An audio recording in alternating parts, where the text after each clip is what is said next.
Good evening. As usual, we want to get started right on time because we have a wonderful program for you tonight. And I'm so excited for all of you to be here. I hope you're taking notes. And we just have some excellent things, and you're going to get a lot of time to ask questions this evening. But before we begin, I want to start with some announcements. And people in the Culture Impact team keep me honest, make sure I cover everything. Oh, by the way, let me just start by saying I'm Ann Porter. Hi. And I am the education arm of the Culture Impact team. How many people, first time here? Oh, wow.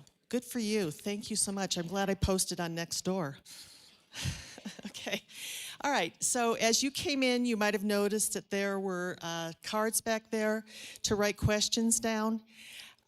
Just as a note to you, this is a good place to tell you, we will have time for Q&A, but you need to understand that if you come up to ask a question with me on the microphone, we are recording. So if you don't want your beautiful face on YouTube, then it might be better to get a question on a card.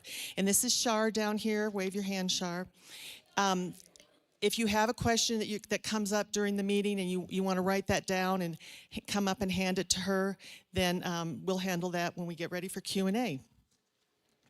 The second thing I want to tell you is that our last meeting of this session will be April 28th, and there will be no meetings in May.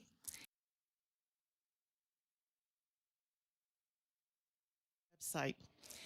So our next meeting on the 28th, we're also very excited about that. How many of you have ever heard of Turning Point USA? Look at y'all. I could ask that 2 months ago, and maybe you didn't know who it is. But maybe it's because of Charlie Kirk. Can I just say, woo, woo? Charlie is a great guy. We would have loved to have had him, but I think the going rate is $13,000 to $20,000. So, but that said, we have representatives from TPUSA coming. They are so excited to be here. We will have a panel on how this generation can deal with today's progressive agenda. So please talk to your kids, high school kids, college kids. Please load them in the car that night, kicking and screaming maybe. Although, I don't know, TPUSA has a pretty good rep. So maybe they won't come kicking and screaming, but they need to come and hear about what's going on. Third, in the back, you may have noticed we had some books back there. I'm trying to do this without a podium. I brought my copy. It's called Back to School, and this was presented at one of our meetings by Jeff Johnston, and it is a resource for parents. Now, as a former educator, I have perused this. I wish I had had this even in my classroom when I was teaching, and definitely as a parent, because in this wonderful resource, it goes all the way from who has educational authority. Also, it provides resources to help you draft letters to principals, to school boards, things like that. And so I would highly recommend that you pick up a copy.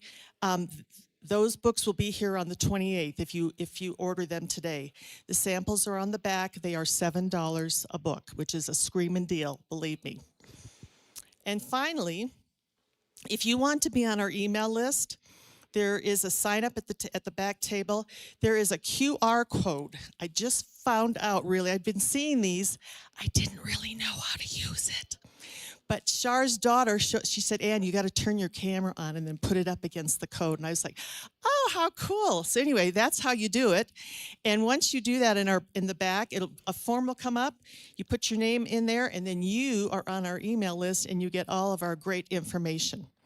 So I think that's all the announcements I have for tonight.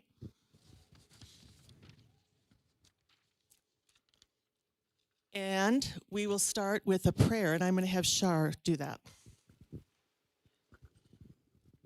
Heavenly Father, we just come before you right now, and we thank you and we praise you for the ability to gather together, for the ability to be in your presence. Father, we just turn this time over to you. We ask, Lord, that you would show the panelists exactly what needs to be spoken, and that the questions would be, Father, those that need to be answered. We ask, Lord, that you would just be in the midst of this time, and that you would be honored and glorified in it. In Jesus' mighty name. Thank you. All right, and if you would stand now and we'll say the pledge. I pledge allegiance to the flag of the United States of America and to the republic for which it stands, one nation, under God, indivisible, with liberty and justice for all. Thank you. You may have a seat. So now I have the great privilege of introducing our moderator to you, Ted Misha. But I want to give you a little background on Ted. How many of you remember where you were on 9/11/2001? I think most hands will go up because that was a very significant day in our history, as well as for Ted. Because on that day, that was a circumstance that he realized that one major attack could have such a dramatic effect on our economy. So that prompted him to really begin to study politics and other things that would be affecting our government. And he did that for 15 years, he studied. And then he realized, I need to do more than just study. I need to really get involved. Hint, hint. That's to all of you out there. So he became very active in the Republican Party. He graduated from the leadership program for the Rockies, and he became a founding member of the New Summit Charter Academy. And currently, and most significantly, Ted is the founder and the chairman of Colorado School Board Coalition, which assists conservative school board candidates in getting elected to school boards, which is what he's going to be speaking about this evening. And so it is my great honor, Ted, to introduce Ted Misha to you. Thank you. Thank you all. Thank you all for spending your time, your precious time, coming to these meetings. You are the very rare people that do those things, and those are the people that we need out there. So you are my people, and I appreciate you coming so much. So that was a great introduction. You covered everything that I would have covered. So what is wrong with education? Well, actually, let me go back for a second. For the School Board Coalition, what we do. So why we do it is the most important reason. So all of you have seen the culture in our country change. The morals are going down. We're losing our principles, our values. Everything that we hold dear, we see going down the toilet, basically, right? And that happened to a large degree through the education system. So our public education system was created about 100 years ago. And before that, all the schools were private and privately funded. The outcomes were far greater, and it was far, far cheaper to take care of our kids, to educate them. But there was a plan to change that through the public school system. The plan was to make sure that the government had control of what was in education, and to make sure that the kids were educated in a way that the government wanted them to be educated. The very first things we saw happening were religion was removed from schools. And then a lot followed. And a lot of the things you're seeing today in the last couple years is just dramatic, what's happening there. I realized that 4 years ago, and I decided that I was going to do something about it. So I got together with a number of different people here in El Paso County, and we started a school board coalition. And that coalition was designed to find candidates, to vet them, to coach them, and to train them. And then after they're elected, we want to support them as well to make sure that they're successful. Because if you get them elected and then they have no idea what to do, this doesn't really help. So those are all the things we do. The whole goal is to change the culture in schools first, and by doing that over time, the long plan is to change the culture in our nation. And so I'm doing this work all across Colorado. This is where I started here in El Paso County, so I have a lot more contact here, but we're spreading out all over the country. So what's wrong with K through 12? What's right with K through 12? So the removal of religion was kind of the first thing that happened, a big thing. And a lot of what our opposition says is that, well, the Constitution says that, you have to separate religion from government. Exactly. Good. So some of you have read the Constitution. I appreciate that. Anybody who's not read the Constitution, like the Bible, you should read it over and over again, at least a couple times a year. 4th of July is a great time to do that. Same thing with the Declaration of Independence. I'm glad some of you understand. So this is what the Constitution says about religion. Congress shall make no law respecting an establishment of religion or prohibiting the free exercise thereof. Okay, so Congress shall make no law respecting an establishment of religion means they can't establish a religion, meaning that they can't say this is the only religion that you can worship. That's what that means. That's not what's going on with schools. Or prohibiting the free exercise thereof. So if a teacher or a student or a principal wants to pray in school, they can. If they can't, then they're prohibiting the free exercise thereof, right? So we want to bring that back. That's part of what we're doing. Thank you. So here's some of the things that we've seen over the years. Common Core, it's a terrible system where 4 + 4 = 5, right? They're teaching that to our kids.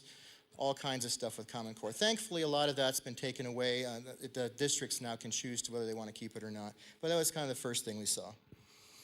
The false histories, the 1619 project, as opposed to our 1776 project, right? Where the actual history of how our country was founded.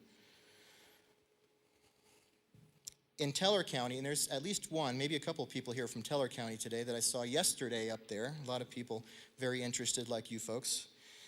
They have what's called the Summit Learning Platform. The Summit Learning Platform is an all-online school. So the kids actually come to school, and then they sit down in front of a computer. They don't need teachers. They just need people to instruct them how to use the computers.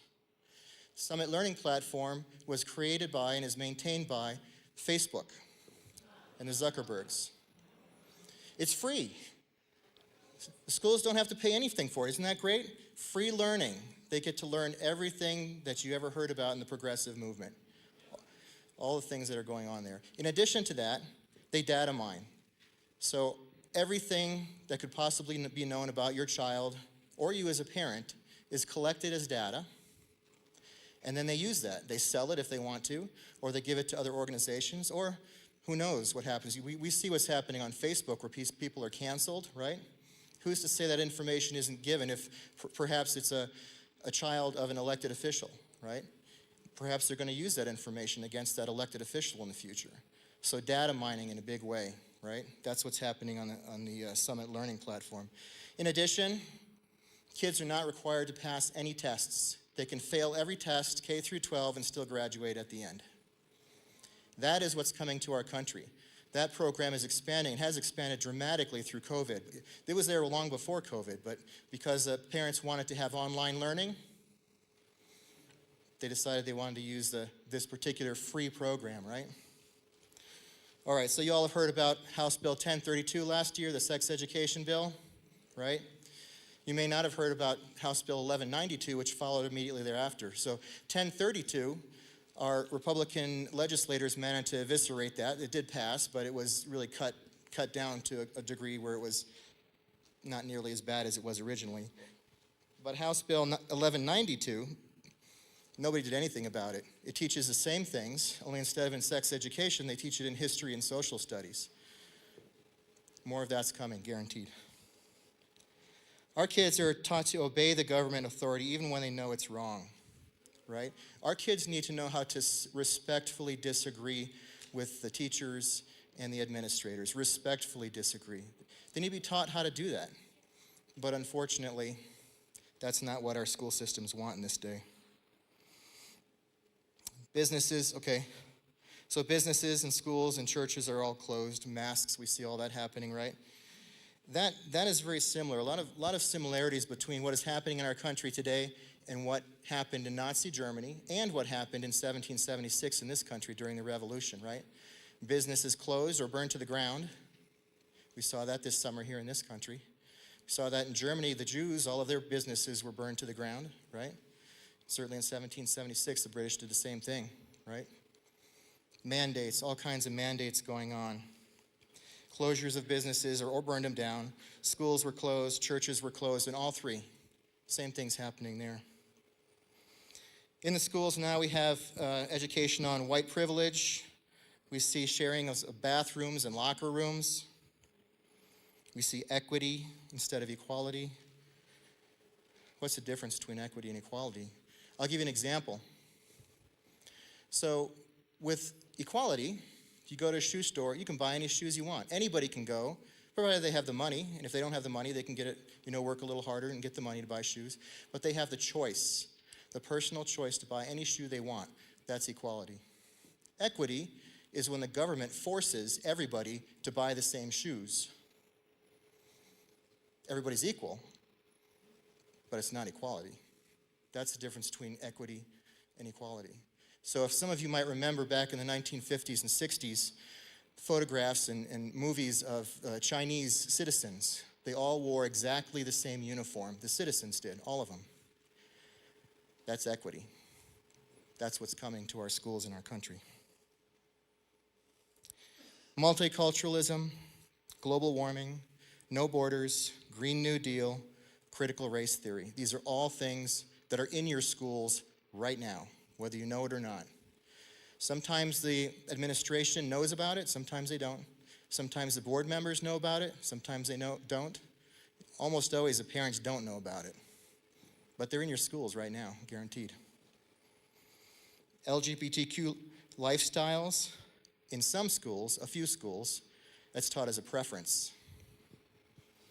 Conservatives in education are canceled. We have teachers who know all about cancellation of teachers and administrators. If you say anything that's even remotely conservative, you're shut down. You're blackballed. You may even be fired. They're scared. Teachers and administrators in our schools are scared to say anything even remotely conservative. That needs to change. Teachers, I think 1 or 2 years ago, there was a law passed where teachers now can bring supplemental materials into schools. That could be books, magazines, it can be videos, it can be anything. It can be on any subject. It can be any material that they want. And they don't have to have any okay from parents, and they don't have to have any okay from principals or administrators or board members. They can bring anything into the classroom. Now, it's not to say that there might be something like really terrible pornography that might be found out about, and then they might hear from their administrators about it. But most of the time, none of that's going to be heard. The kids don't bring that home and talk about it. If it's going to be something like multiculturalism or global warming or things of that nature, the kids aren't going to talk about that.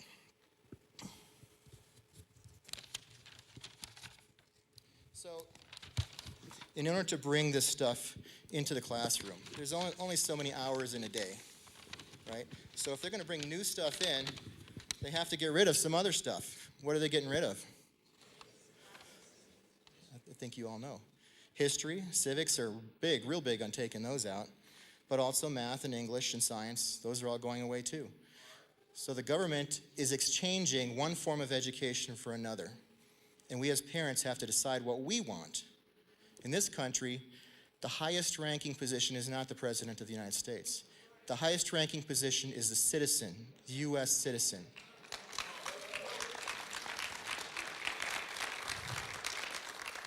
Everybody else is a servant. We're all servants. Lack of social interaction in the schools. So even before the COVID, most of the districts were proud, very proud of having new computers and new iPads and new electronics of all different kinds. Very proud. They still are today, very proud of all that. All the money they can spend on it. That does not allow kids to have interaction between teachers and students. It's critically important for a kid's development to have social interaction. And after that, the COVID happened. And there was no social interaction because all the kids are at home, right? We need to have social interaction. We need to make sure that's happening in our schools. So more government control in every way, less parental choice in every way. That's another thing that I'm fighting for in the schools. More progressives graduating. So almost everybody who graduates from high school now is going to be a liberal, a strong liberal, or a progressive. When they graduate, then they go on to universities, which are even more progressive, and they become activated. So I'm sure plenty of you who are conservatives here have seen your kids change dramatically after they graduated from high school and gone into college. I certainly have. There's a reason for that. It's indoctrination. Defunding of security and police officers in schools. That's happening all across the country. Counseling. Okay, so some of you may not know that counseling in schools at age, I heard 12, I don't know if it's 12, but at some age in high school or middle school, kids don't have to report counseling that they have in schools. Any kind of counseling. That includes suicide counseling. That includes abortion. Your child or grandchild could have abortion through the school's counseling, and you would never know it happened. That's happening in our schools. All right, so 1776 and Germany, 1930s.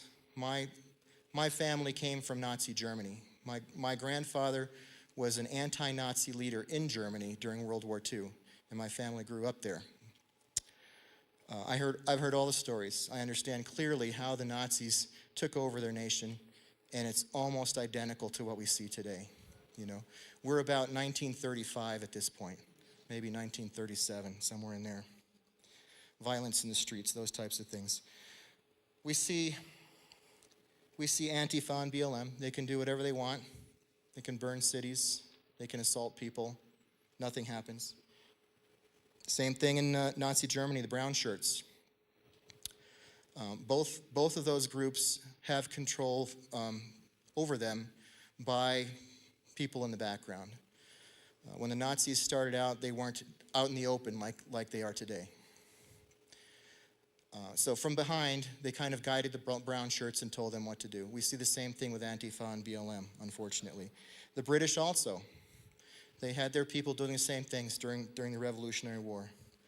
Obey the government or be punished, even when it's wrong. We need to know what's right and wrong. We need to know when to step in, when to take a stand, right?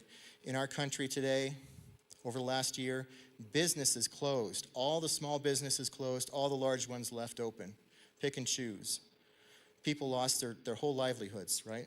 Churches closed. We're not allowed to worship anymore for that time period. Some churches today are still closed. Those things happened. Those things happened in 1776, and they happened in Nazi Germany. Taxes raised oppressively. Representation of citizens taken away. When a governor gives you a mandate, that's not a law. It's not in the Constitution. It's just him saying, you can't do it, and I'm going to punish you if you don't. That's the same thing King George did in 1776. It's the same thing that Hitler did after he took over in Nazi Germany. No laws, just you do what I say or else. People killed and groups divided. We see all kinds of division in this country, right? Division by race, division by your wealth, division by your gender, and on and on. There's as many types of division in this country as humanly possible. Same thing happened in Nazi Germany. You know, the Jews were divided and beaten and driven off. Blacks, other ethnicities were done the same way. They were driven off to concentration camps. The gypsies, same thing. Division. How does education relate to fixing these problems? They all relate back to education because that's all where we learn it from originally. So today, kids who are 16 and 17 can vote, if you didn't know that, in school board elections. That's new from last year. That's right. 16 and 17-year-olds can now vote in school board elections. A lot of things are happening behind the scenes that you don't know about unless you actually read it from the Capitol. I guarantee you at some point they're going to say everybody can vote everybody that's from 16 and 17 can vote for any election. That's coming. It happens in some other states as well. These things happen through education. So what's going to happen with these kids? Who's going to tell them who to vote for? It's going to be the teachers. The teachers' union teachers are going to tell them who to vote for, and they will vote. So that means it's going to be far more difficult to get any conservatives in office in the school board races. I'm working on that too. We want to bring morals and values and principles back to our culture and our society. We do that through education. We do that through hard work. Let me tell you. So since I've started doing the work that I'm doing in school boards, I have a regular job. I work 45 hours a week doing my regular job. And then I volunteer 45 hours a week to do what I'm doing here tonight.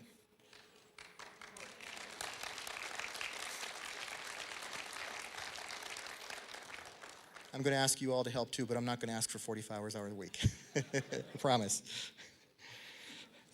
We need to focus on math, reading, science, civics, and history, not political views. all that needs to leave the school systems. I don't care which side it's on.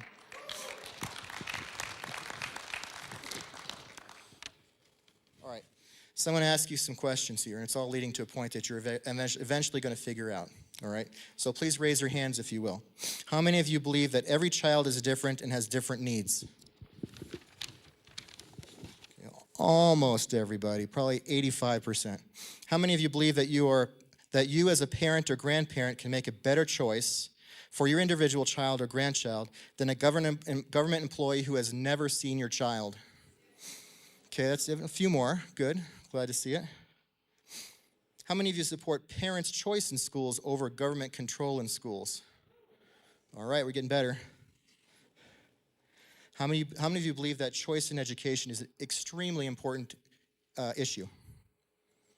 Good. Okay, here comes the one that people usually figure out what I'm doing. Being extremely important, thinking of all the things you do every week and every day. How many of you believe there is at least one thing each week that you could give up in order to help out with school boards? Okay, so that's close to maybe 50, 60%. Okay, and that's usually where it goes from there, because you all know what I'm going to at this point. If you could stop to make a change in education, if you could help to make a change in education, would you be willing to give up 1 hour per week, 1 hour per week of your valuable time so that you could become involved with a school board election? Not as a candidate necessarily, helping a candidate. How many could give up 1 hour a week? That's the best response I've had so far. That looks like 70, 75%. That is wonderful. And so I have sheets in the back when we leave here tonight on those tables back there. You can sign your name and your email address and your phone number, put down your school district if you know it, and we will send you to an orientation. That's the only commitment, is to go to that one meeting, half an hour long, and learn more about what's going on. If you don't like it, then you don't have to show up again. But if you do like it, hopefully we can use you for 1 hour a week, and it would be extremely helpful to us and to our board members in the future. So we need candidates. We do need candidates. We have actually quite a few at this point, which is wonderful, but we need more.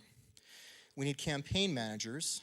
We train them, so you don't have to have any experience. For none of these positions, you have to have any experience at all. It's nice to have some, but you don't have to have any, okay? That's the important thing. And we also need supporters, and supporters are doing the hard ground game. They're knocking on doors, making phone calls, doing things of that nature. So there's 3 different positions we're looking for. We do all the training, and as long as Americans for Prosperity continues to be our headquarters, so we can meet there, they feed us, all of us, for every meeting. So it's a nice dinner, and usually our meetings go about 2 hours long, except for the orientation, that's 30 minutes. All right, here's a quote from George S. Patton. It's better to fight for something than to live for nothing. I'm getting up in my years. I'm almost 60. And I know, and I know that I'm not going to be around that much longer. I'll be around for some time, but not forever. I need to make a difference now. This is the time in my life. Before this, I was like everybody else. I didn't pay attention to much. I collected all my wonderful possessions in my house and so forth. Went to wonderful places and took great vacations. I'm pretty much done with that. I know what's coming for my kids and my grandkids, and I'm going to fight like hell for them. That's what I'm going to do.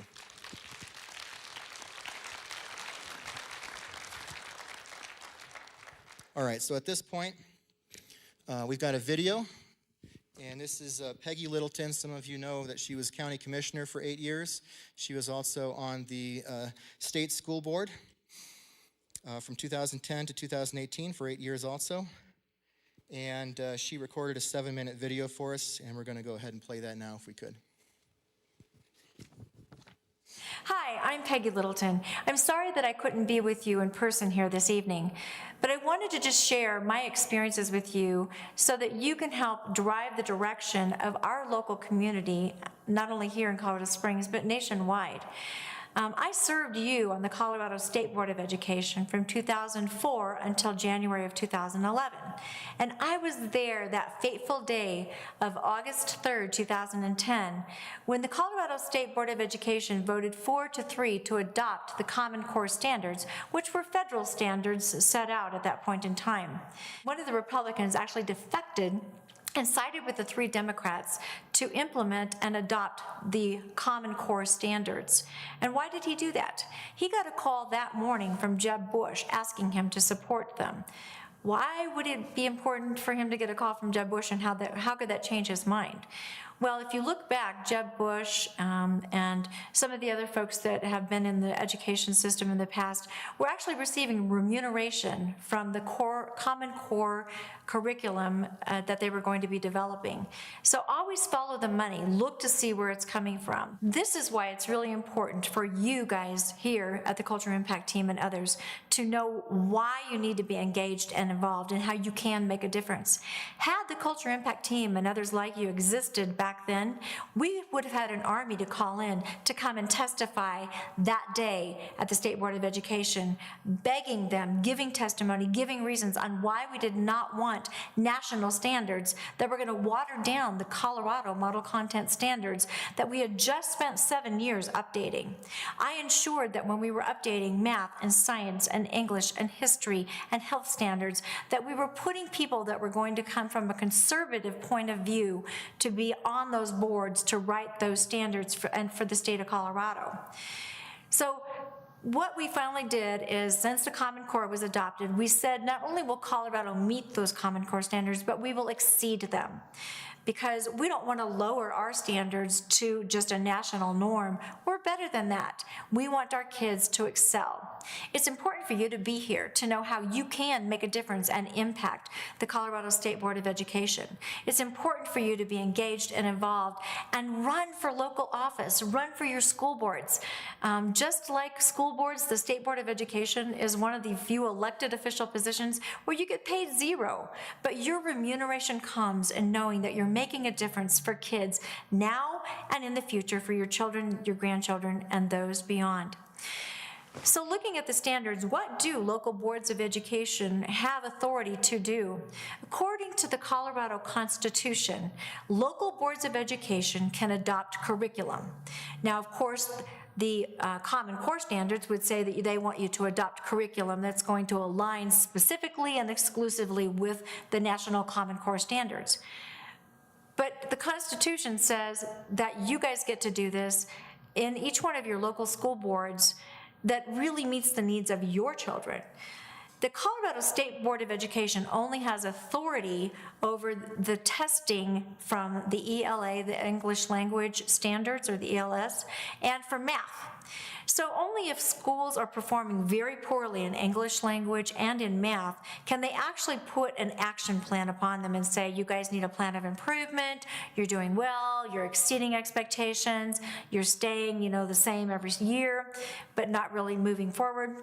That's the only authority the State Board of Education has. But honestly, there are so many schools out there that are charter schools. We can think of Liberty Commons up in Fort Collins that Bob Schaefer is the director up there. We can think of a classical academy here, Vanguard School. Those local school boards and those local voices of education for those charter schools adopt the curriculum that they're going to use. My suggestion is use curriculum that's going to embed and inculcate those values you want your children and the children within the district or the charter school to embed within their lives. Because that way, not only are they going to just meet the minimals of what they have to know for English language and math, but they're going to exceed them and have a very solid foundation. If we only have those who disagree with a Christian worldview that are running for school boards and get elected to school boards, that's the curriculum that they're going to choose to embed in our school districts and then be able to impact our children that way. But what if Christians stepped out and said, no more, the buck stops here? And even though you may not have a background in education, you may not have the kids in your school district anymore, it is critical that you get engaged and you get involved, because you're going to be that voice of reason to review and look at types of curriculum that you can be using within your school district to then be adopted within your school district to see how those are going to be implemented. We must, as Christians, stand up. We've got to be that solid voice. We've got to have majorities on boards so that we can go in and make sure that our kids are going to be learning the values that we want them to learn, in addition to all of the academics that we know that they can do and exceed in their math or in their English language. And so many people just ask not only like, why should I run, but how do I run? I would be happy to talk to you, and there are many people I think probably in the audience tonight that have run for office before, how to run a campaign, how to set it up, how to be successful, and how to make sure that you get into your local Board of Education. We need to have a group of people, because obviously it takes a majority. Even if you get in, we've got to make sure that there are 4 or 5 people running so that you can have that majority on your school board. It's going to be important once you're on your school board to educate your fellow members on why you don't want a certain curriculum. And you've got to take the time, effort, and energy to peruse through those books to see what is it they're talking about. How are they going to teach this subject? Are they going to do just civics, or do we actually go back and discuss the Constitution of the United States? And at what point and at what depth, and how are we going to assess that for our kids? It is critical that you go out and make a difference. I would be happy to help you run a campaign. I'll be happy to work with you in any way that I can. But I'm asking you, just become engaged, become involved. Your voice of reason, your conservative voice, is going to make a difference for our kids. Thank you so much, and have a blessed evening.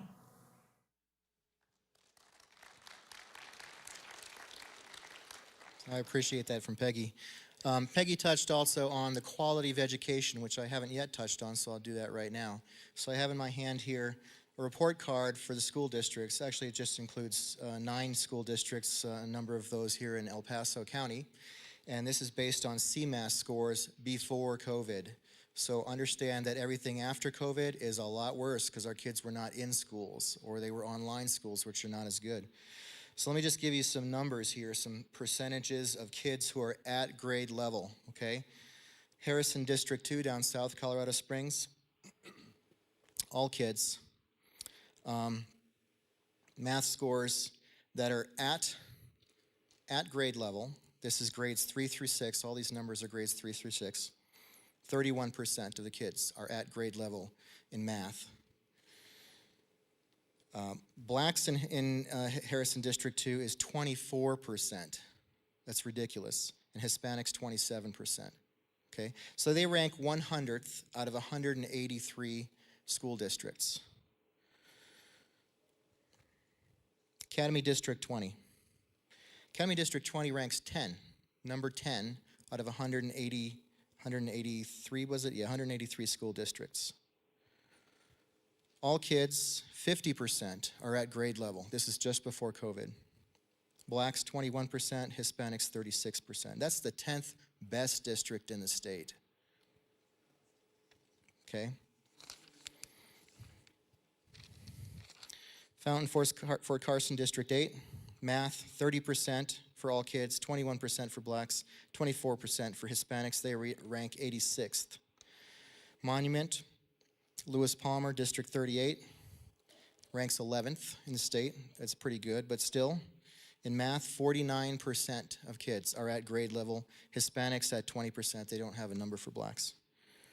Falcon, 155th of 183. All kids, 34%, blacks 15%, Hispanics 26%. District 11, this is your union-controlled district. District 11 ranks 159th of 183.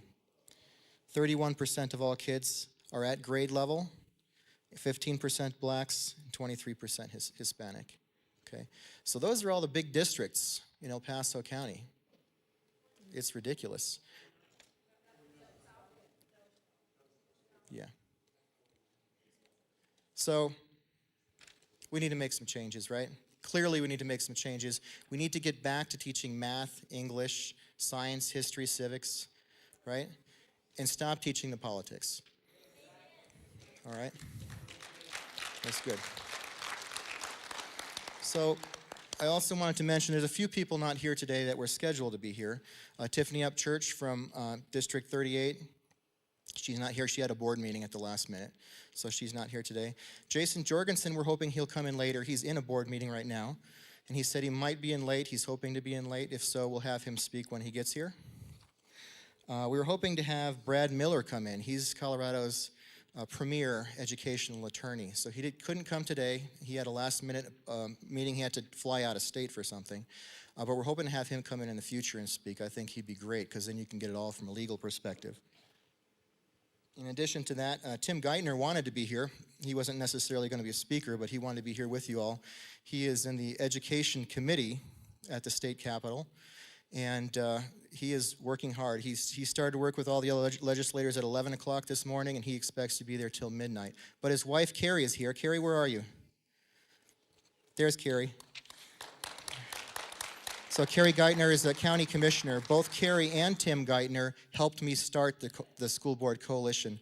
Without them, it would have been a nightmare. So they volunteered boatloads of their time to help me out get this thing going, and I appreciate that. They really love education, and they're really into it. Both of them are. So at this point, we're going to introduce our two school board members who are here today. We have Tom LaValle from District 20. And we have Rick Van Weren from Falcon, District 49. They're both very hardworking gentlemen, both very conservative, both very strong Christians. And when their time comes up to be reelected, I'm hoping that you will vote for them, because they deserve your vote for sure. So at this point, we're going to open up for questions. We're going to have folks come to the mic. Oh, 10 minutes. I'm sorry. I'm off schedule. So we're going to give them each 10 minutes first, and then after that, you'll have the ability to either come to the mic or write your questions on a card, and we'll get all those questions answered. So, Tom, if you don't mind, you can go first. Thank you, everyone. I just want to thank Church for All Nations for doing this. Yeah, here. I want to thank Ted Misha. Ted's a good friend. I think we've known each other probably 4 years, about the time I think you started getting involved. Rick Van Weren is actually a friend. We've been friends for 25 years or so. And Peggy Littleton, we used to have Bible study at her house. She hosted, I led 20 years ago. So I've known Peg for a long, long time. In fact, when I first decided I was going to get involved, she was the first person I called. I said, Peggy, what do I got to do? I can't stand this anymore, what the Democrats are doing. I hate to say it, but that's the way it was. And so anyways, I'm not here to toot my own horn. It may sound like it. I'm just trying to let you know what's going on. I've got several minutes worth of notes that I want to read, and I just had to write things down, or I was afraid I was going to forget it. I gave my heart to Christ my freshman year in college. I've been following him for nearly 43 years. I want to honor and glorify him in everything I say and do. That's my foundation. That's who I am. That comes first. Secondly, I've been married to this wonderful woman over here for nearly 39 years, Nona, my wife. She's a saint to put up with me. We have 4 adult children who all graduated from the Classical Academy Public Charter School on the North End. I was on the board there for 3 years at TCA. I was the board president the last 2 years. And then after that, I ran successfully for the D20 board. It's been 3 years and 4 months or so. I'm up for re-election in November. By the way, you may or may not know this, but school board elections are off-year elections. The elections for school board are coming this November. I decided, unless I get hit by a truck, Lord willing, that won't happen. I plan on running again in November. And then you do, thanks. You haven't even heard me speak, and you're already, that's good. But I look forward to continuing to serve. Each school district and board is very different. We function differently. And sometimes I talk with Rick about things like, oh my goodness, we don't even talk about that. So D20 has it's called a policy governance model. And we basically tell the superintendent things that he cannot do, or we have a he, things that Tom Gregory cannot do. And we basically say, look, these are our objectives, our broad goals. Now go run the district. And we don't really step in to nitpick, if you will. That can be good and bad. But that's just what we do and the way we do it. We let him decide all the operational decisions that the district makes. I must say that I believe District 20 is a great district. We have great teachers, staff, administrators. Our facilities are top notch. We have real choice in education. And you may not know this. I didn't even know this until I got on the board or till I ran. Each of our schools has their own curriculum. So it's very decentralized. We do not have a District 20 elementary curriculum, okay? So it's interesting. We have 2 excellent charter schools, TCA and New Summit, and our board has an excellent relationship with one another. We get along extremely well, and that is very important. It really is. You know the horror stories you hear regarding education. You may remember this a couple years ago. They literally had a drag queen show up at a middle school for a career day. The principal apologized for not informing the parents first. Didn't apologize for allowing the drag queen to come. That stuff doesn't happen in D20, not that I'm aware of. And thankfully it doesn't. It's just not going to float. Our district, in fact, Ted, I actually have the same thing that Ted has right here. I just took a photocopy of it. And by the way, D49 is not on this list. That's why he didn't read it. I'm not sure why. I think it ought to be. No way. Oh, Falcon. Yeah, sure enough, it is there. Okay. I looked at it and I missed it. We have been accredited with distinction for 11 straight years, which is very difficult for a large district. We're the 10th largest district in the state. We are the largest district in El Paso County, although these guys are quickly catching us. Actually, D49 is now larger than D11. D11 used to be traditionally the largest school district. It's now D20. D49 is second. But we have a lot to do. As you heard, 21% of our kids, our black kids, are proficient in math. 36% of our Hispanic kids are proficient in math. It's not acceptable. So I don't want anybody to think that I have, if you will, drunk the Kool-Aid. We do have a great district, but we have a lot to do. What can you do?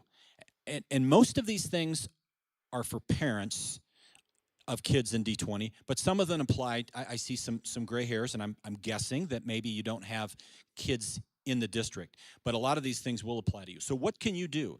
You can, for instance, go to the library to ensure the books are appropriate. That's not something board members are going to do. We're not going to walk into a high school library and start looking at books. You may think we should, but in D20, that's just not what policy governance is. But you can do that.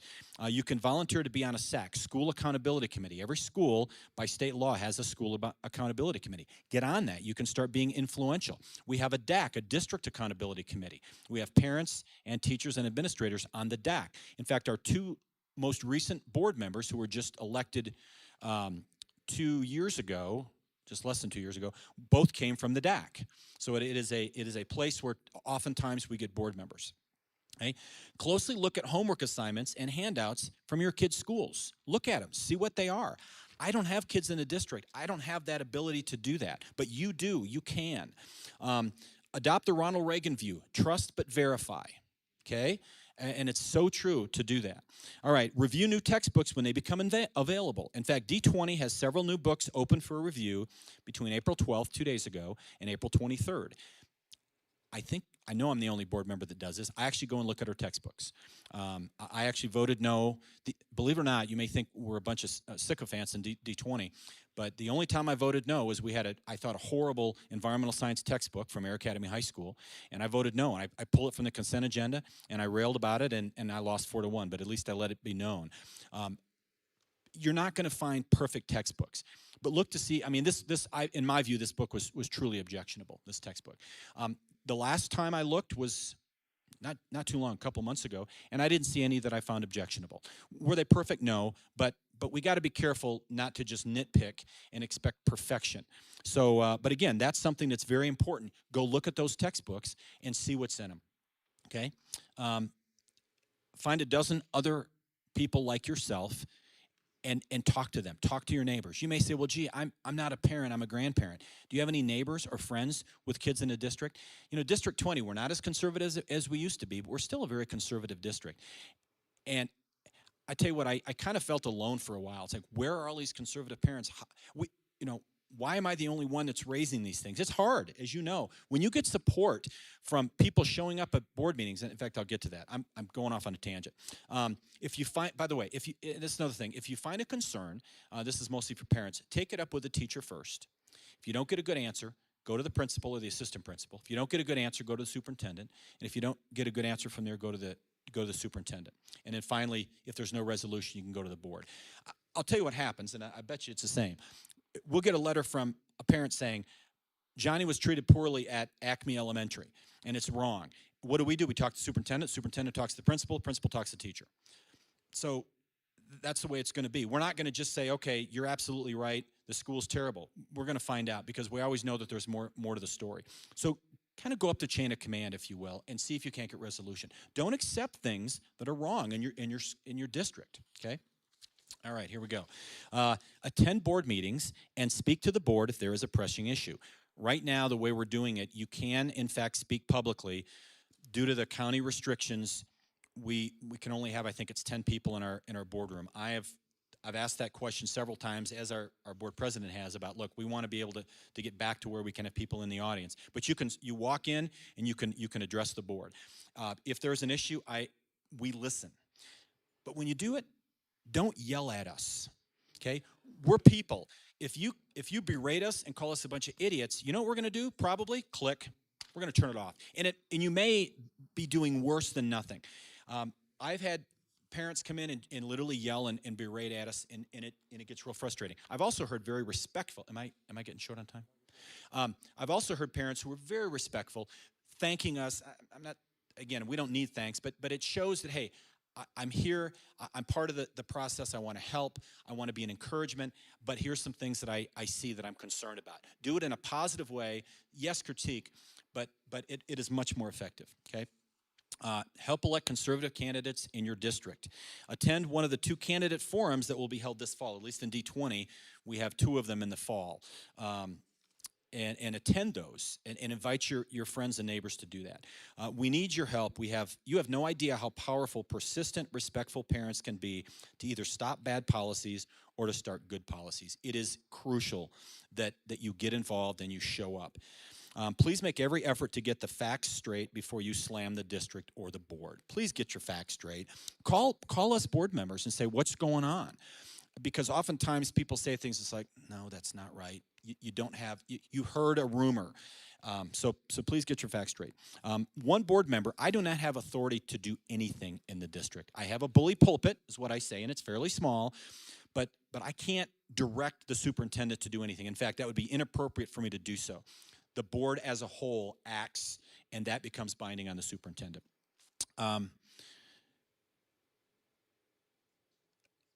My view is there are some things that I'm willing to fall on my sword over, other things are not worth it. I only have so much capital. This is the way I explain it. I build up capital at every board meeting. Every touch that I do with the district, I build up capital, or I can break it down. And I'm willing to spend that capital. Some things I'm willing to fall on my sword over.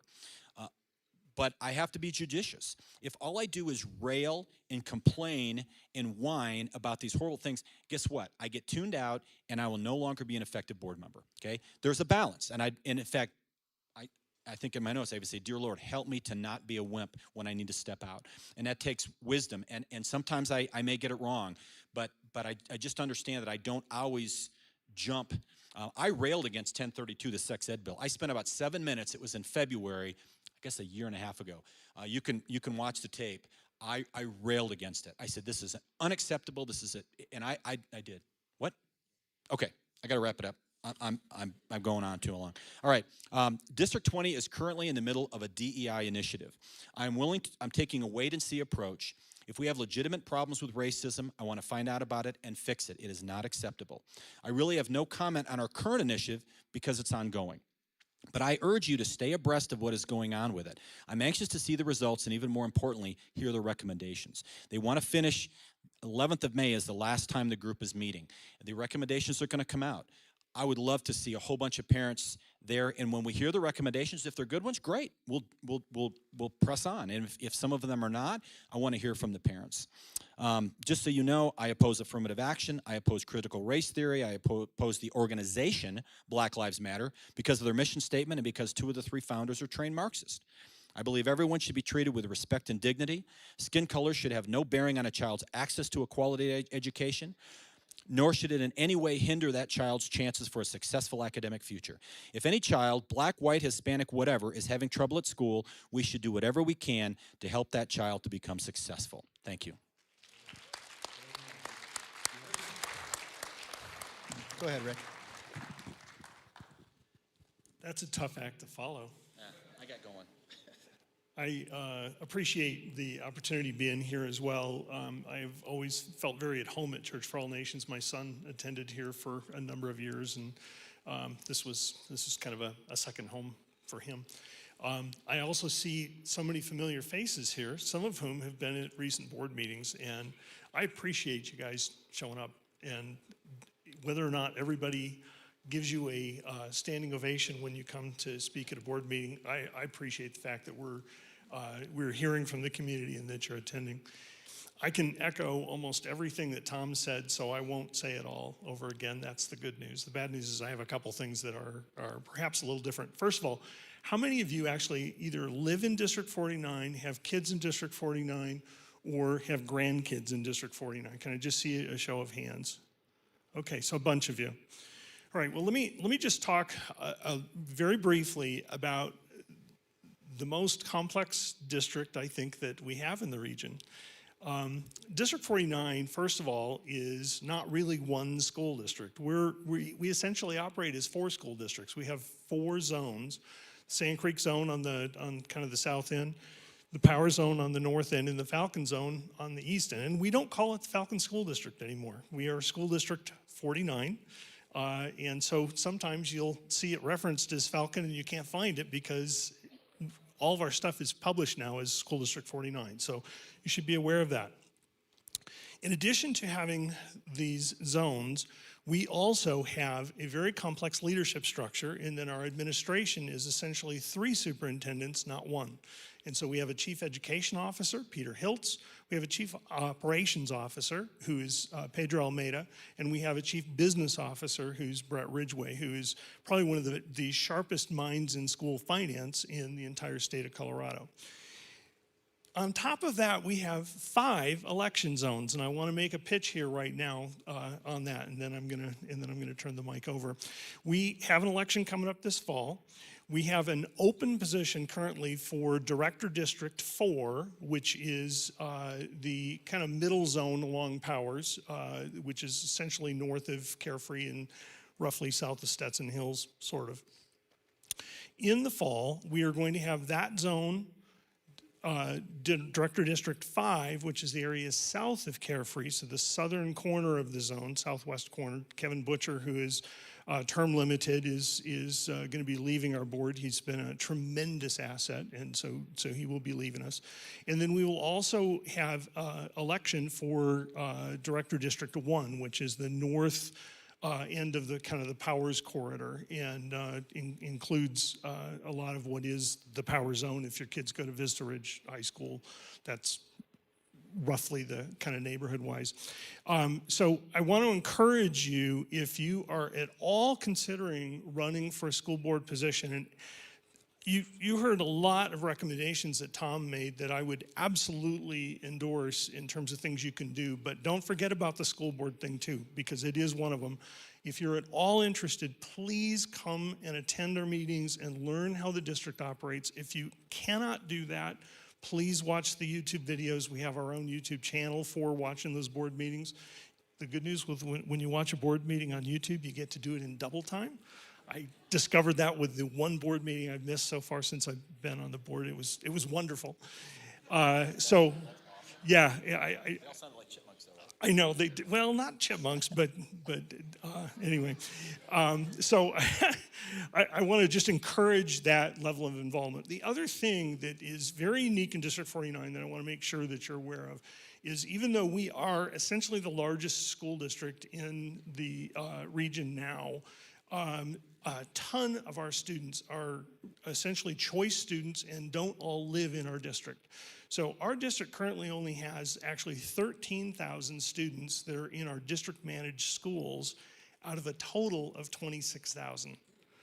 that means that half of our kids are attending through a charter school of some sort. And whether that's Goal Academy, or whether that's Rocky Mountain Classical, or Liberty Tree, or Grand Peak, we have so much choice available. And I just want to also encourage you as parents and grandparents, take advantage of the menu. It's an amazing menu. And so many people don't even understand charter schools yet. I am a charter school guy. I've known Peggy Littleton literally since we were all at Cheyenne Mountain Charter Academy back in the day, which became Vanguard. We've Tom and I have a lot of charter school DNA between us, and I just want to encourage you to take advantage of school choice. Whether you're in D49 or not, our charter schools are open to people from out of district. And I just think that charters are such a great way to exercise your rights as Americans to make choices about how your kids are educated. So.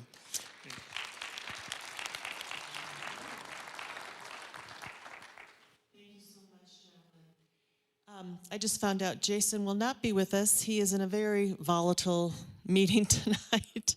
Seems to be the code word these days. But we are ready to take some questions. So we have questions that you have written out on cards, as well as I'm going to hold my microphone here. And if you'd like to come up and actually ask a question. So just a couple of guidelines. Please keep your questions pithy. We will go over. If we have a lot of questions coming in, we might go to 8:45. I don't want to keep our staff here a long time, but I think this is important. Anything else I need to tell you? I might have to add things as we go on. But so start. If you have a question that you'd like to ask on video, you can come up to me and use the microphone. Please make a line here. I've asked before that you just stay in the line so that I know that you have a question, and we'll alternate. We'll take a mic question, and then I'm going to let Ted be the moderator for the card questions. Does that make sense? Yes, sir. You're going to hold. Good evening, gentlemen, and thank you for volunteering your time and energies in your respective districts, and for being here tonight when you could be home with your families. As a president of a nonprofit myself, I understand the challenges and sacrifices you make as an unpaid but yet accountable volunteer. My name is Jeff Hall. I am part of a group of D49 stakeholders determined that there will be no curriculum or discussions in any school district that exposes children to white supremacy, white privilege, CRT, and other liberal initiatives. My questions are... One question. Sorry, just one question, just for now. If we have extra time, I promise, Jeff, I'll let you come back up. Are you convinced that there is no critical race theory, white supremacy, or white privilege propaganda embedded into any of your district subjects?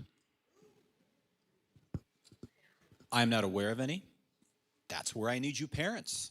I can't look at 36 schools' curriculum. That's not what we do as board members. That's why we need you. So I'm not aware of any. But if it's there, I want to know.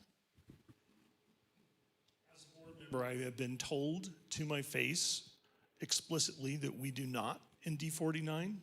I, like Tom, don't know for sure, because in addition to not seeing the curriculum in every classroom, we're not sitting in the classroom listening to what's being said. And that's where you need to listen to your kids. You need to listen. If you're hearing things coming home that don't sound right, you need to ask questions, because your kids are the ones that ultimately know what they're getting taught. And you as parents need to listen to what they've got to say when they get home. And don't accept as an answer when you ask, what happened at school today? Oh, nothing.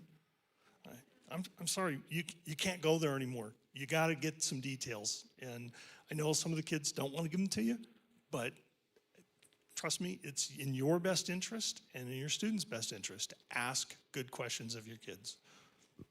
And I'm going to throw my 2 cents in here just for a second, because I really love Tom's suggestion. This is where we come in as parents and grandparents. Get a group of you and go and look, right? We can look at curriculum.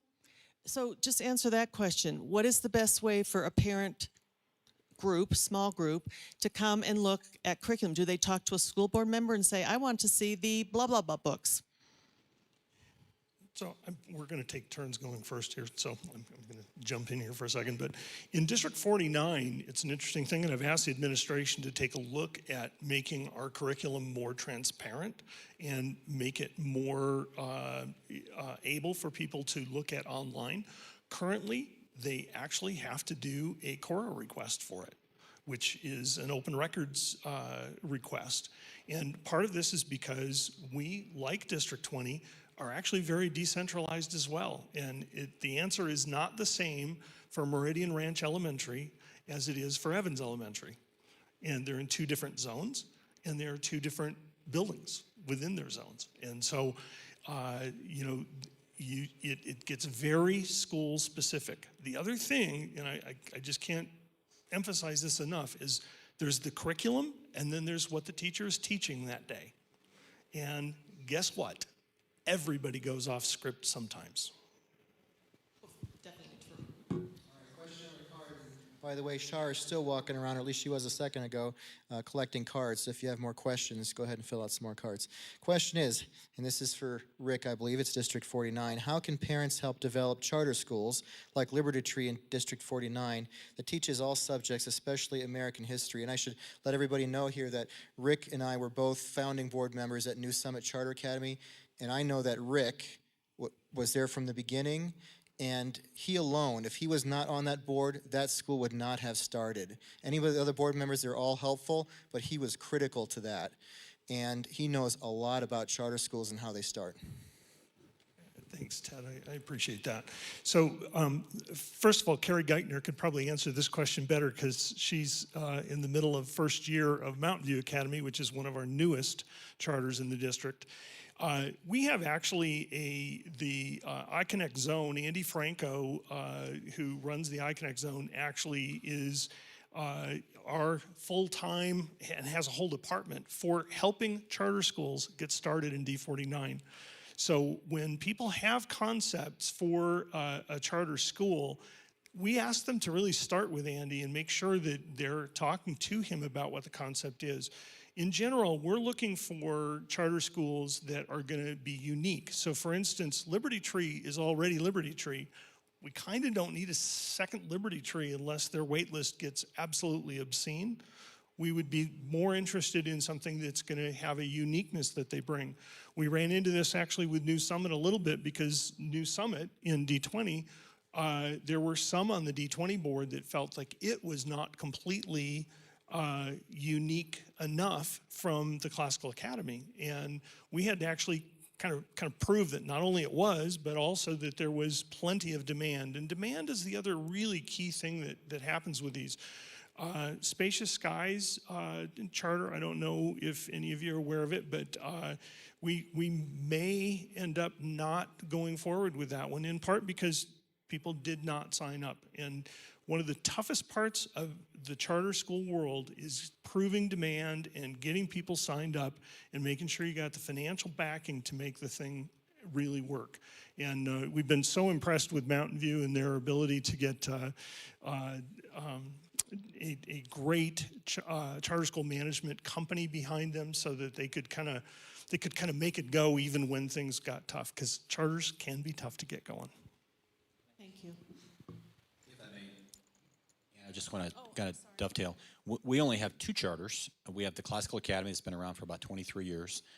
Again, that's where my kids graduated. And in fact, my two daughters taught there for 3 years. They did not teach this year, but they taught the 3 previous years. My heart is always, I love TCA. And again, New Summit as well. This may sound bad, but I hope that we do such a great job in D20 that we don't need charters. We have such great options for parents that charters aren't needed. Now, that being said, if a charter shows up, there's really two things that I look for to approve. One is, do you know how to run a school? It's not easy. And you need to prove to me that you know, you have the expertise, the ability to run a school. And second, do you have, like Rick said, do you have enough kids that are interested or parents that are willing to put their kid there? If they are, I'll give them a thumbs up. I can't think of any other reason for me to say no. Even if I may think it's similar to a TCA or to a New Summit, hey, if you've got the demand, if you know what you're doing, by all means. But it's competition. That's what I like about it, right? Choice and competition.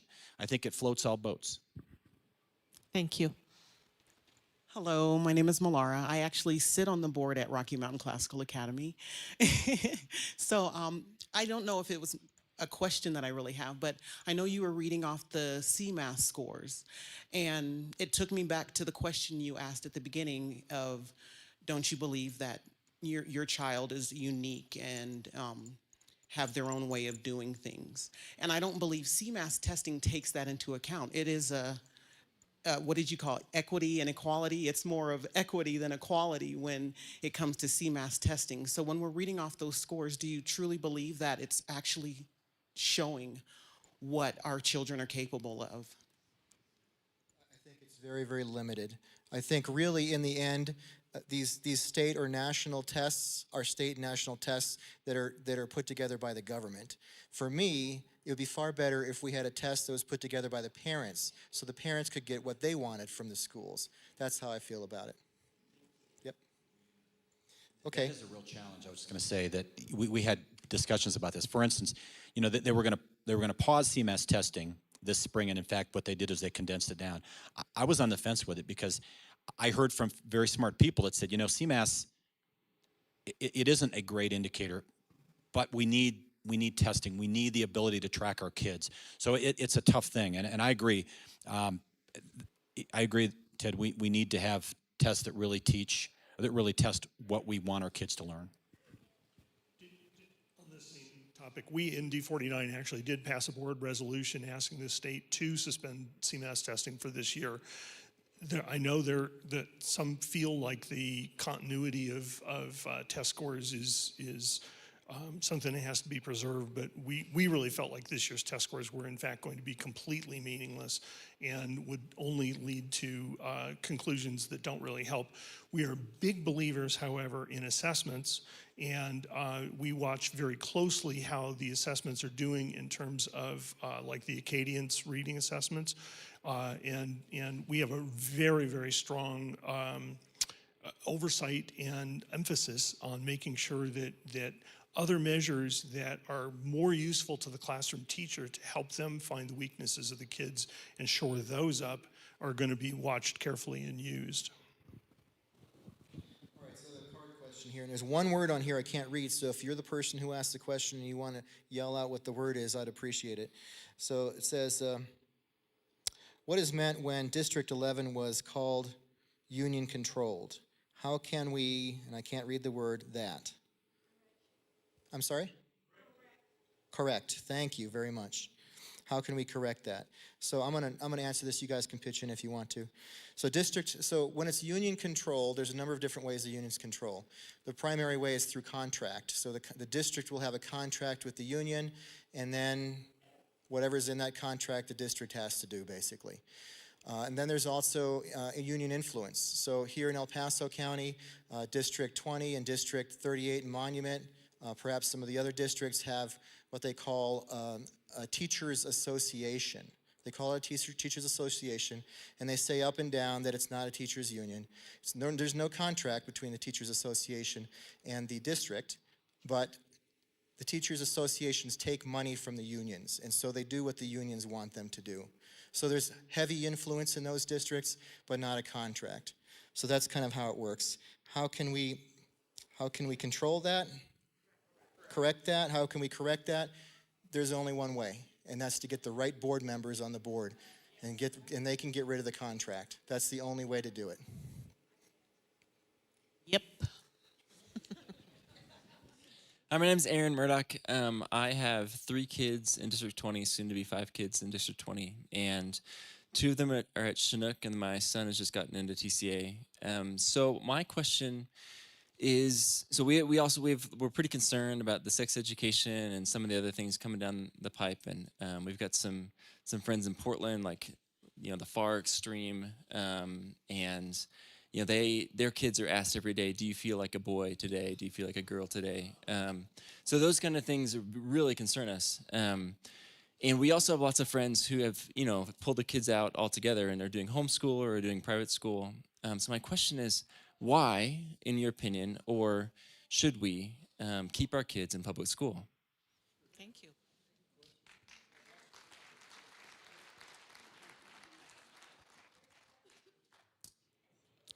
You as a parent have a right to put your child where you think your child would best flourish. The job of a public school is to make it so good that parents want it. That's my view. And if the public school is not good enough, if they aren't doing that, then you should pull your kid out and go somewhere else. I put my kids at TCA. I had my kids at a private Christian school for a while. We had our kids there. But I'll be honest with you, I've been impressed by D20. I really have. We have very dedicated teachers. Is it perfect? No. But that's my answer is we need choice in education. And we need to be good enough in D20 and in D49 and these others that you're going to want to put your kid in the district.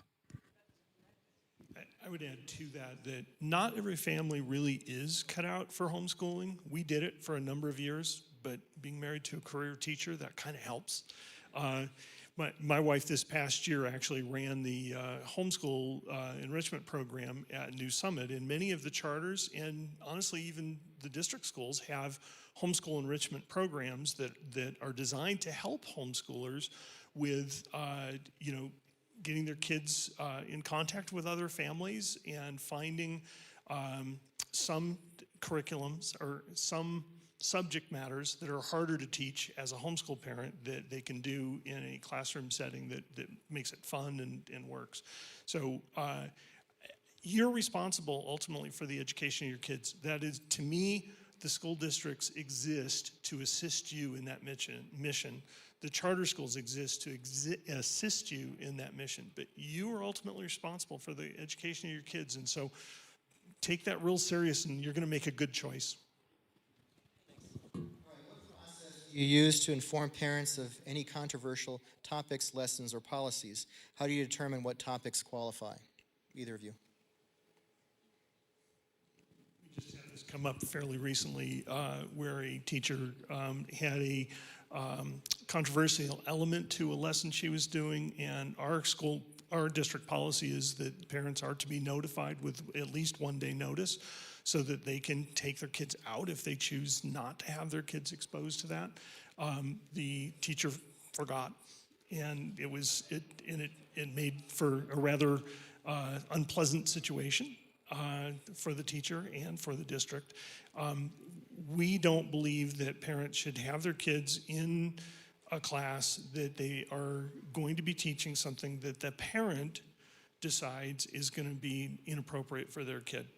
And the key is the parent makes that decision. The kids don't always make that decision, and we don't make that decision. We just want them to have the information so they can make the decision. One person's controversy is another person's normal operations. So we typically find out about it through either an email or somebody comes to the board and speaks. Honestly, it's hard to know those sorts of things at the school level. Okay, so this may grind a little bit, so it's not intended to be personal, okay? I just heard a couple of things. Number one, freedom of choice. You need to put your kid where it goes. Would you two men be in favor of voting on a state level to put the appropriate money with every child where that child goes? I have 3 kids in private school. I don't get refunded by the government for those. However, my money goes into your pocket to fund your school. How can I get my money out of your district to fund my kid where I want my kid to go to support the moral values which you even say we should have? It seems odd to me that us Christians will sit here, debate on the root problem, but not go to the money, like Peggy Littleton said, and begin to remove the money from state and local government to fund the schools for parents' right of moral. So that was a big question, but I'd like to know if we could get the money from your district to fund our kids in moral condensed schools. Vouchers, that's the question. Vouchers. And they have been voted down, but yet we're trying to fix the problem. See, I'm passionate about this. Listen, I hear you. Let me say this. The money follows the child right now for public and charter schools in the state of Colorado. So if my child, when my child went to TCA, their per pupil revenue went there. Those 13,000 kids that are in D49, the revenue follows. Now, it doesn't do it for private schools. And I'll be honest with you, I think 15% of kids or so are in private schools. It's not going to happen where we just take a 15% cut and it goes to private schools. My answer is, let's get 15% more money and allow that to happen. Now, the other thing is, see, thank you. And neither will it happen where we take a 15% pay cut. Schools just say, look, we're going to give you 15%. I'm just being realistic. That's not a feasible public policy option right now. So what we what we ought to do is little things, okay? And the other thing is when you get state money as a private school, guess what? The state now, and I wonder how many private schools, my kids went to CSCS for a while. I wonder if CSCS would really take that money, because the states would probably put strings attached to that money. And frankly, they have a right to, right? If they're getting tax dollars, they have a right to say, well, again, that's the question that we as a public need to talk about, you know, so.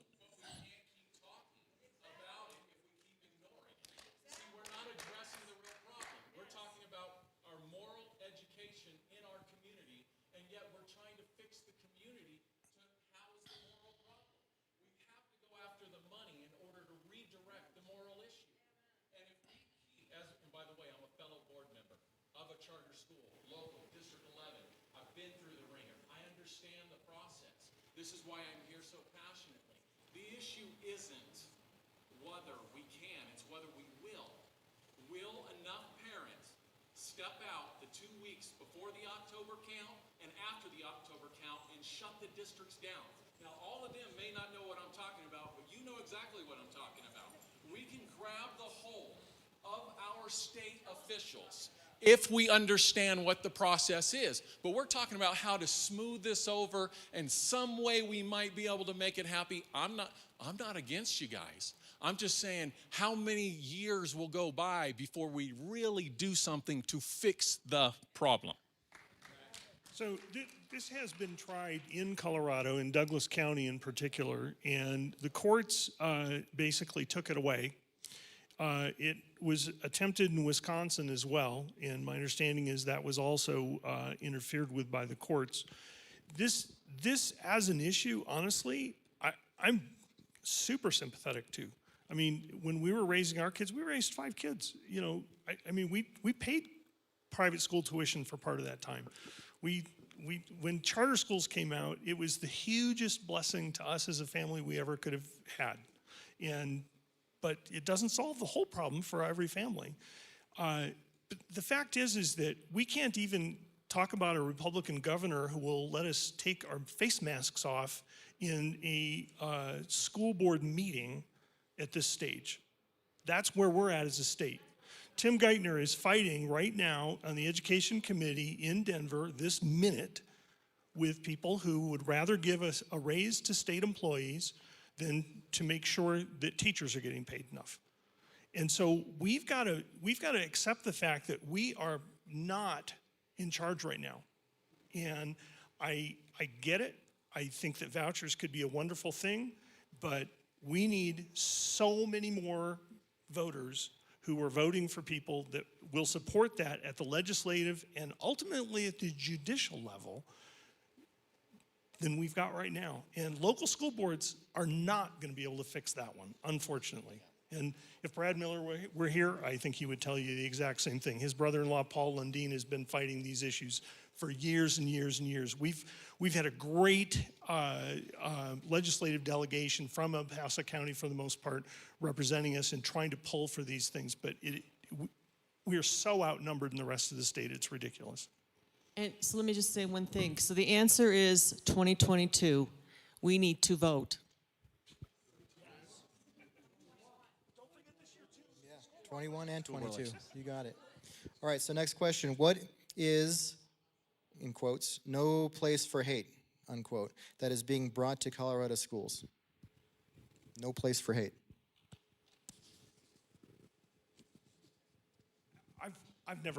I've never heard that as a movement or a organization or anything else. I do know right now that there are a lot of forces that are working to divide us as a people.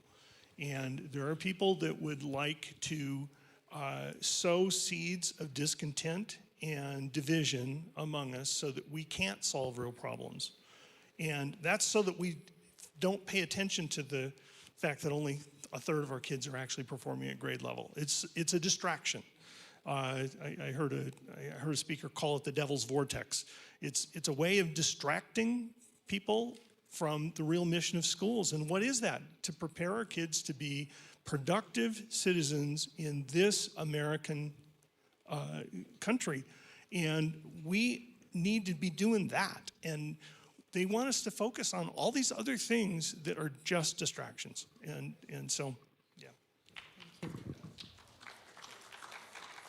Hi, thank you guys very much for being here tonight. We do appreciate your guys' service. My name is Manny Mungray. I'm a father here, community member. I have 3 children of my own that are in District 20, and I have had multiple foster children with me. And last year I had 5 kids in 5 different grade levels in 5 different schools in 2 districts. So COVID was an interesting event in our house, trying to work at home, and we had a toddler. So one of my concerns that I had pre-COVID with our students was screen time. Spending so much time on the screen, social media, YouTube, watching videos, and being a big distraction, video games and such. During COVID, we had forced every child to do school just online. And since then, we've seen our grades tank. And then also, I'm a member of another church group here, Radiant, and we have a pretty large youth group that covers many different districts. And I speak with a lot of students on this aspect. What's the problem, biggest problem in school? And a lot of them are so distracted with school and their grades are tanking. Many are failing. And they're trying to figure out, how am I even going to graduate this year and stuff. I know we've done a lot of things, but as we start to go back into school, we still see the kids doing online learning in school. They take their laptops to school. They have to use their laptops in school. And while they're in there on school, they're only one click away. So we've created a lot of addicts on these screens all year long. We've forced them to use them. It's highly addictive. Everybody knows the studies that go along with social media. I mean, they spend billions making you addicted to it. Yeah, the question is, how do we get them to break from this now that they're back in school? How do we get back to in-person learning without having to sit in front of this computer and feeding them the crack?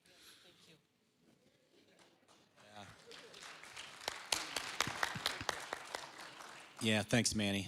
Manny's a friend of mine. That is a great question, and it is, TCA is pretty much, although my information is a couple years old, but no screens, and I really like that. It is a real challenge. I don't have a good answer. I wish I did, but part of it is because we still have hybrid. We're still allowing kids to go remote. That when you have both, it's a real challenge. We bought literally thousands of computers by your tax dollars from the federal government so we could do this remote learning. And one of the questions I asked was, well, so what happens now? How do we maintain these things? The government, gives us all these computers. I'm not a big fan of that stuff at all. I think being in a classroom is the way it needs to go. I think my view is definitely a minority view. I shouldn't say that. I think it's not necessarily a minority view, but I don't think there's people are just going that way now, and it seems like that's become the answer, and I don't think it's a good answer for education at all.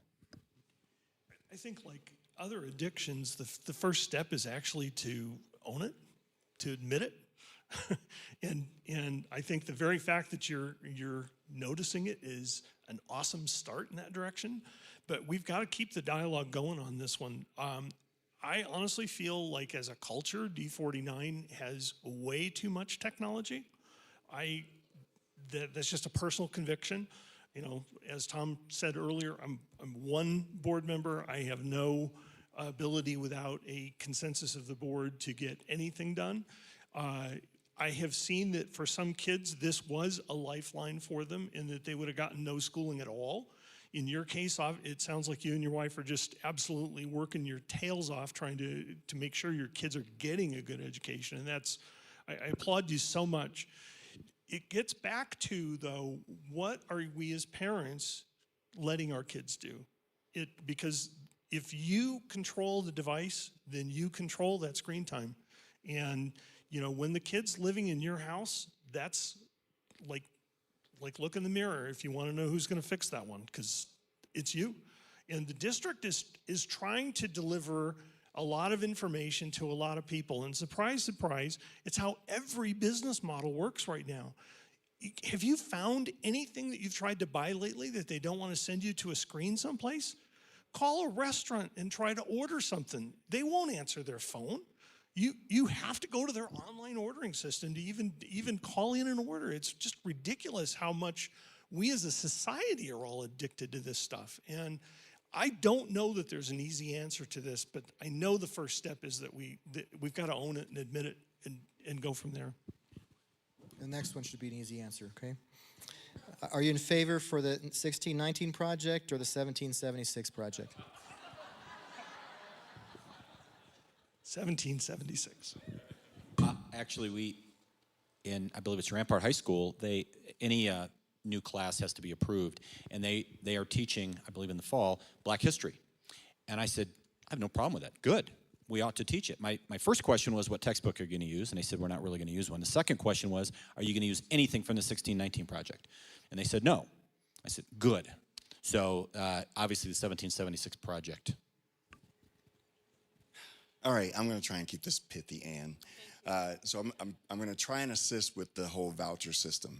I am actually from Wisconsin. I was fortunate enough to go to one of the better high schools in the state. Growing up, thank you, Ann.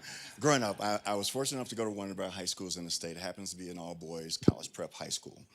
Now, the voucher system today allows more minorities to attend the school I went to. It was roughly lower under 1% minority when I went there. It's probably about 15% minority now.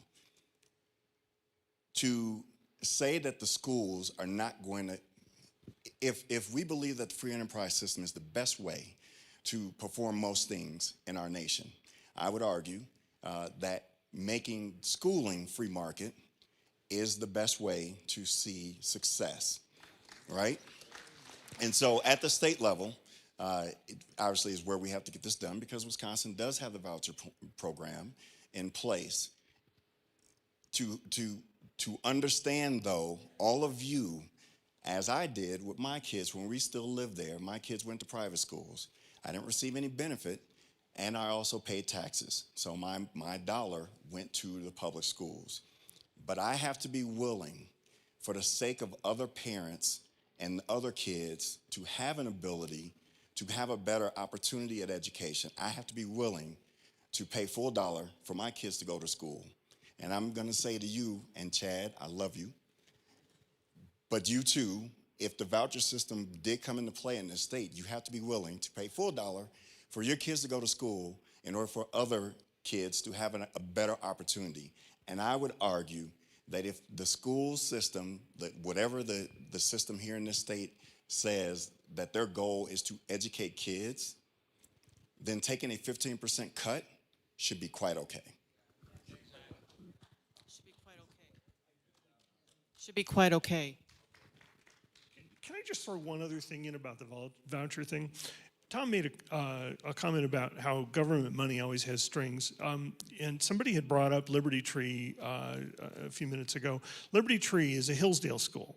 And if you know anything about Hillsdale College, you know that it is one of the most unique colleges in the country in that they have refused to take any government money.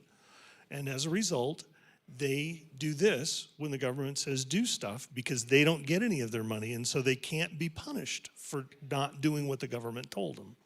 And that strategy, they're one of the only schools that's ever tried that, and it's worked. But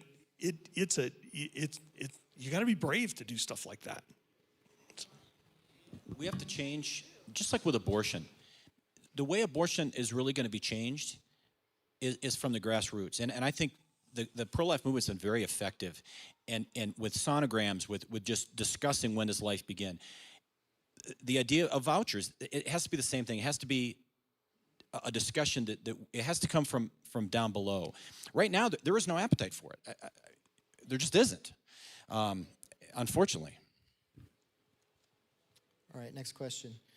What criteria do you use to determine which books are purchased? Which books what? Which books are purchased? Yeah, it's just he just said we don't, and that's my answer too.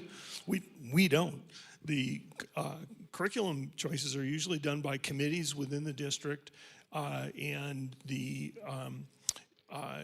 when they're going to change something, these will come to us as boards, but they kind of keep on keeping on until somebody decides they want to try to change something, and it actually needs to be reviewed. And they're done by committees in part because they want to keep that decentralized approach going, and especially in our district where we're doing it with so many zones. So I have not yet seen one curriculum change proposal come to our board since, I shouldn't say it.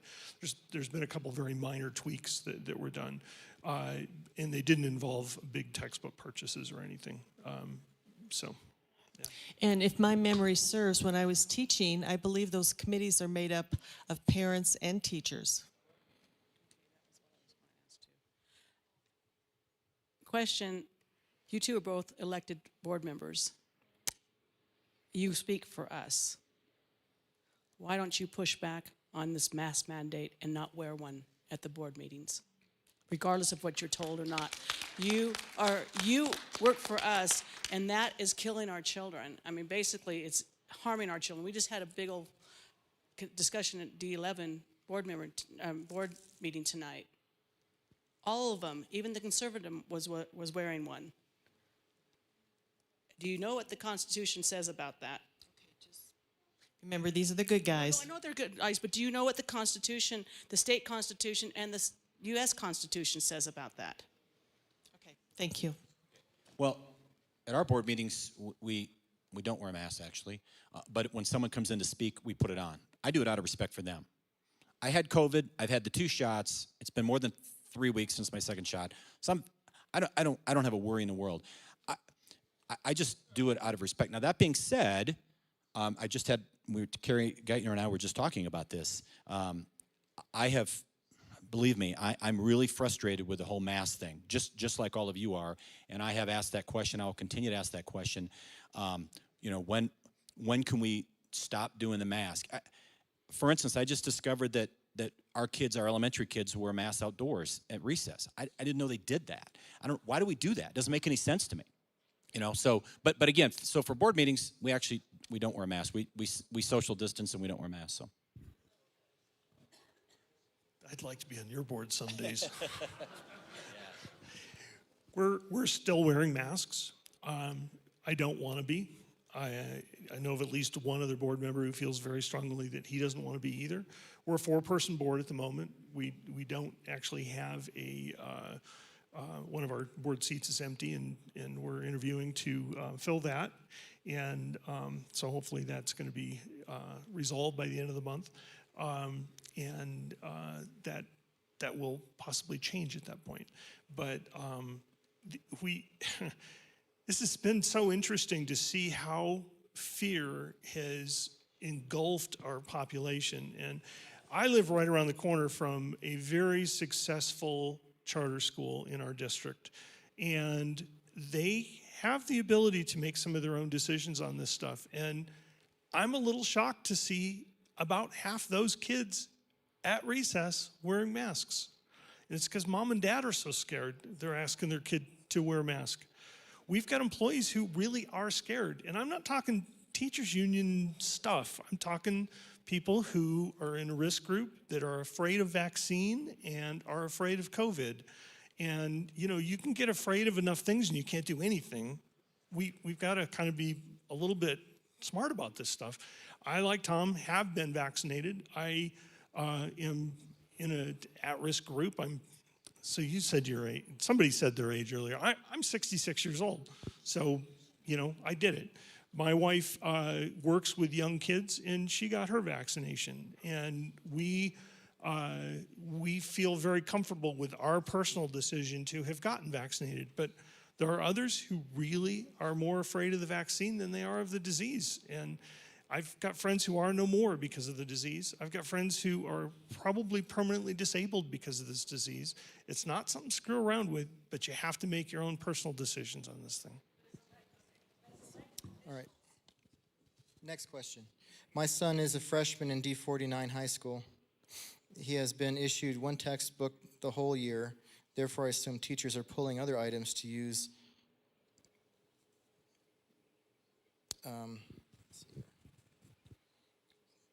How as parents can we possibly review what teachers are using? It's a D49 question, I'll grab it. I would like to know about it if we've got a textbook shortage and kids are not actually being issued textbooks. I have not been told of anything like that, and I would be very curious where that's happening. So if whoever wrote that question, if you want to shoot me an email, I would actually like to dig into that one a little bit, because you're right. You should be able to see what your kids are learning. Absolutely. And I think a lot of textbooks are online now. Whoever wrote that can talk to Rick and let him know what's going on. So it's 8:40. I'm going to take these two questions.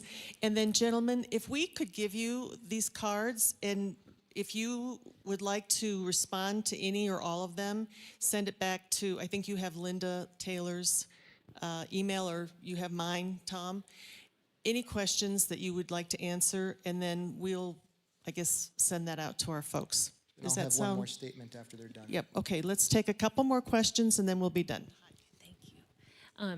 Thank you for serving first. I'm a District 20 parent, and I have contacted the district several times in regards to quarantines. I'm so nervous. I was not planning on asking any questions, but the quarantines are really wreaking havoc on our students, and I personally do not see the benefit. I think that if parents and kids aren't comfortable with the risk of going to school, they can do online. And I have a kid who plays sports, and so when the school district went back to 4 days, he had to go online and be a spectator to play sports. Then they offer school buses to take them to their games, but if they ride the school bus and the person who drove the bus tests positive at some point, they can't play their sport. My son wanted to go to his friend's volleyball game, but they take lists of all of the kids, and so one of the Stars players was quarantined for however many days, couldn't play in any games because he went to support his friend in the volleyball game, and these kids are starving for social interaction. So anyhow, my question is, I have contacted the district on several occasions, and I really appreciate the people. I love my schools. I love the people there. But this policy is hurting our kids. Thank you.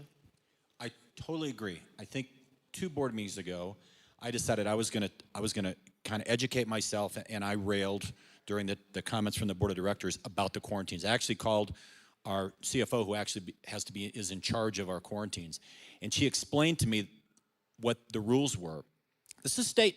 My understanding is, and again, Carrie and I, we talked, my understanding, this is state. This isn't District 20. They're outrageous. I actually had to call her back, and I said, Becky, this doesn't make sense. I think I misunderstood. She goes, no, that's right. They're draconian. They're ridiculous. It's the state. And what I said at that meeting a month ago, I said, if you have a problem, call your governor. He's the one that's responsible for this. Now, District 20, am I going to say, Tom Gregory, I want you to disregard state laws on quarantines? No, I'm not going to do that, okay? Because I'm not. Okay, hey. What? Okay, it is a mandate, and fine. You know, here's the problem. I burn all my capital, and I get nothing. It's not going to change. And look, we are following state mandates for quarantines. I hate them. I think they're ridiculous. But we're not going to just say, we're not going to follow them anymore as a district. That's not going to happen, and I'm not going to burn all my capital up and get nowhere. We got to be smart, folks, and that's not a smart move in my view, okay? You may think that I really should stand up and say, we better get rid of all these quarantines. I don't care what state mandates are. I'm sorry, I'm not going to do that because I don't think it's smart. Now, what am I going to do? I'm going to talk to the county. I'm going to find out exactly what's required. Again, what's the mandate and what's recommended. And if it's recommended, I'm going to advocate that we don't do anything that's recommended. Sorry, I feel pretty strongly about that. So I agree. We've got to pick our battles a little bit here. And one of the things that is changing is we're about to go to more local control. They've exempted schools from being able to do that at the moment. I think that's wrong. But, you know, in terms of common sense with some of this stuff, we're quarantining people who've been vaccinated. We're making people wear masks who are vaccinated. What is that? If the vaccine works, and yes, it does, 230 people died in El Paso County in December from COVID. 8 died in March from COVID. And the only thing that changed was vaccine. That's all that changed. Masks don't work. I'm sorry, they don't. I don't believe they work. I think that it's hocus pocus. It's Dumbo's feather. It makes people feel better, but I don't think it's helping anybody. Vaccine is helping. And I just think we have to rewrite everything to kind of make more sense around this stuff. And I'm so tired of the nonsensical things that we're doing to comply with people who unfortunately hold the purse strings. Did you know that our schools are, at least in D49, yours pretty similar, I think, where 2/3 of our funding comes from the state. All they have to do is say you're not compliant in some major area and the paychecks stop and the lights go out. And nobody needs that right now. So. 2022. Oh, I'm sorry. This is more of a comment than a question, really. I hear Tom talk about we have to do the smart thing. Maybe it's time we need to start doing the right thing and start standing up and saying no. We're not going to do this anymore. We're tired of your mandates because what they're doing is getting us used to following their instructions. It makes no sense. And as far as the vaccine goes, I wouldn't take one of those vaccines anytime. I mean, if you look at the science behind it, but that's a personal choice, like you said. But how long? This is more of a control thing than anything else. And we need people that'll take a stand. We need brave men and women that'll say no. And we all need to stop wearing masks. If you're wearing masks, you're showing them that you're going to follow what they say. Okay, thank you. So just a couple quick things. One, again, we have sheets out on those 2 back tables back there to get you all to come to the orientation. Again, it's only a 30-minute meeting to learn more about what the positions are and what our organization does. I'm hoping that Stacy and Nicole can help us with that. Raise your hands, folks. You did already. Okay, good. And so, again, at the table, there's more places for you to sign. We need as many people as possible. So let me tell you this. In the Denver metro area, where my group was not working in the last election cycle, there were over 50 seats open in all the different school districts in the Denver metro area. I think it was 56, I believe. Only one conservative was elected, and only because there was one lady in that district who was helping that person. Without your help, your kids are lost. We need to fight. We need to fight hard on the school boards, and that requires you. The teachers' unions give money to their candidates. We're outspent on average 2-to-1. Some districts 10-to-1. We can still win in those districts, but we have to have your help.